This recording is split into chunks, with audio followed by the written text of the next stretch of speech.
இடுப்பில வீசிக்கிட்டு பாட்டு சொல்லுறேனே கேட்டு நீ கண் வளருதாலே நல்லேனோ.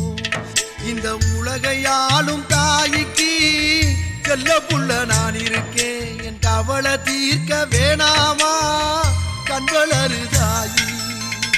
சந்தன மல்லிகையின் துளி கட்டி போட்டேன்